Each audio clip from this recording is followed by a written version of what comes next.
Bang, tadi Ustaz duk sebut, orang awam ni kan. Saya pelik juga sebab dalam mesej Ustaz kata kita ni agamawan yang sepatutnya kita berbincang berkaitan tentang dalil. Kalau kita kata orang awam, baik saya panggil saya punya editor saja untuk bincang kat sini kan. Kalau saya ingat Ustaz dah sedia dalil-dalil tu. Jadi kita nak tahu dalil tu. Saya pun nak mandi taubat juga Ustaz. Tapi masalahnya dalil tak ada. Ustaz kena tahu. Ustaz minta kat saya nak satu dalil larang mandi taubat daripada qat'iyatud dilalah. Maksudnya dalil yang jelas, bukan dalil zanniyatud dilalah. Sahabat-sahabat, saya tanya Ustaz tahu tak kaedah ataupun perbahasan? Ustaz tak tahu benda ni. Itu masalah Ustaz pergi mengaji balik Ustaz. Pergi mengaji balik.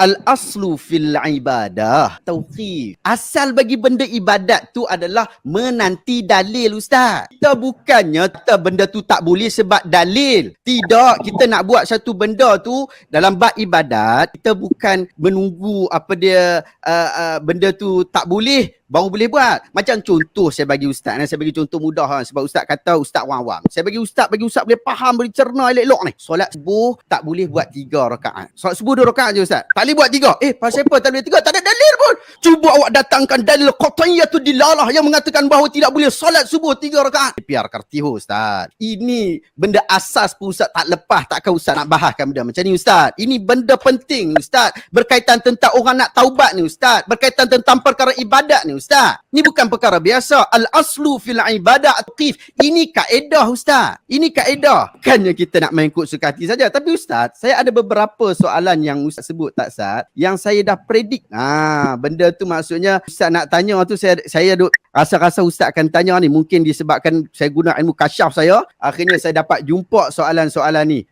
Antara soalan-soalan dia yang tadi, kaedah laukana khairan la sabaquna ilaih, bukan kaedah fiqh, dan Ustaz cabar saya keluarkan daripada kitab-kitab mazhab Syafi'i yang mengatakan bahawa ini adalah kaedah fiqh. Sahabat-sahabat, Ustaz, saya bukan setakat itu saja, saya cabar Ustaz. Saya cabar Ustaz juga, buktikan bila masa saya sebut dalam video tak Ustaz, ini adalah kaedah fiqh. Bila masa Ustaz? Ustaz kena kuat telinga sikit Ustaz. Saya sebutkan bahawa kenyataan itu direkodkan oleh para ulama. Bukan main saja-saja. Ibn Kathir rekod dalam kitab Bidayah wa Nihayah. Ibn Taymiyah sebut dalam kitab Syarah Umdah. Syamsuddin bin Ahmad Al-Hambali sebut dalam kitab Sarim Al-Munki. Juga sebut benda yang sama. Ustaz tolong pergi pakai Maktabah Asyamilah. Dekat situ Ustaz letak je laukana kharan. Ustaz akan jumpa berpuluh kenyataan-kenyataan yang memberikan nasihat kepada kita untuk sentiasa menjaga hal ini. Laukana khairan la sabaquna ilai wa ahlu sunnah yaqtaduna wa la yabtadi'un. Kalau benar perkara itu baik dan juga elok, nescaya kita akan didahului oleh orang-orang yang baik daripada kalangan kita. Ahlu sunnah itu mengikutkannya mereka Ustaz.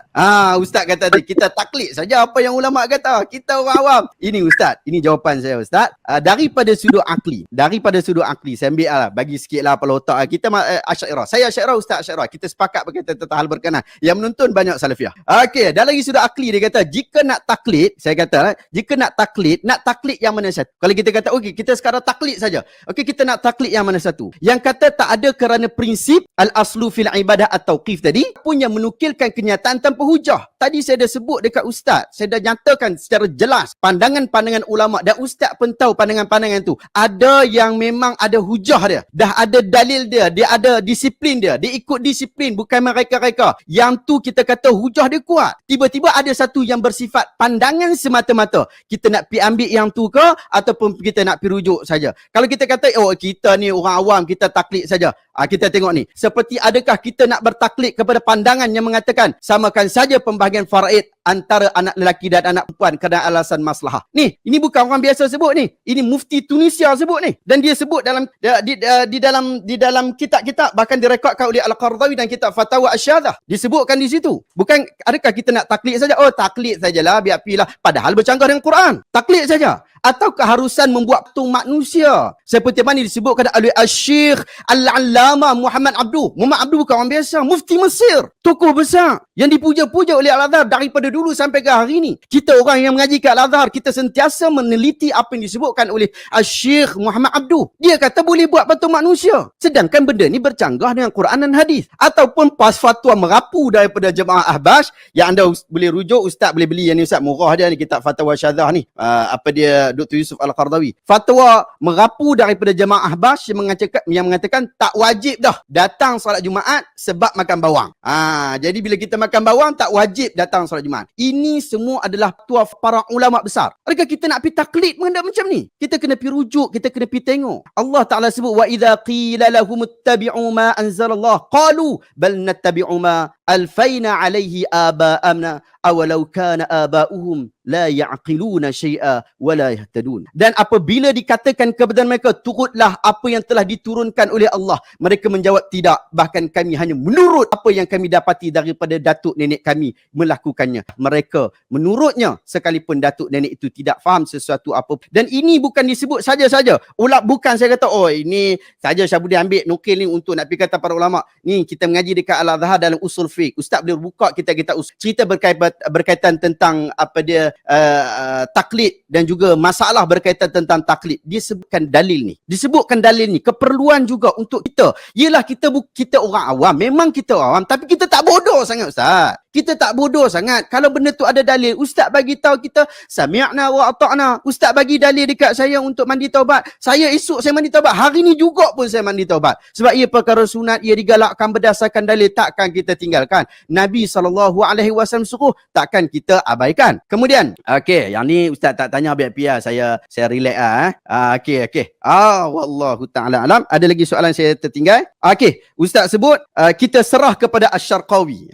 Tadi Ustaz kata kan, Syarqawi al-Alamah Syarqawi dia sebutkan kenyataan ini tetapi tidak dijelaskan dalil berkaitan tentang hal ini kepada kita. Jadi cukup kepada Al-Alamah Syarqawi. Sahabat-sahabat, kita sekarang berbincang tentang isu akademik. Maksud isu akademik apa dia? Isu orang nak buat amalan. Kita bukan nak main isu saja-saja Ustaz. Orang mandi taubat ni, ibadat ni. Ibadat bukan boleh main reka-reka macam tu saja. Mazhab Asy-Syafi'i terima istihsan istishaq macam Ustaz sebut dah tu. Salah tu Ustaz tu. Ustaz kena pergi cek balik tu apa yang disebutkan ataupun apa yang diterima dan tak diterima oleh mazhab Syafi'i. Saya cadang Ustaz ambil Al-Wajiz fi Usul Fiqh. Ustaz pergi tengok dulu yang mana mazhab Syafi'i terima, yang mana mazhab Syafi'i tak terima. Pasal apa dia tak terima? Apa dia contoh qaulus sahabah? Pasal apa dia tak terima qaulus sahabah sebagai hujah? Disebabkan dia tak kuat untuk nak dijadikan sebagai dalil. Ada sahabat ni sebut yang tu, sahabat ni yang sebut yang lain, Ibn Abbas sebut yang lain, apa dia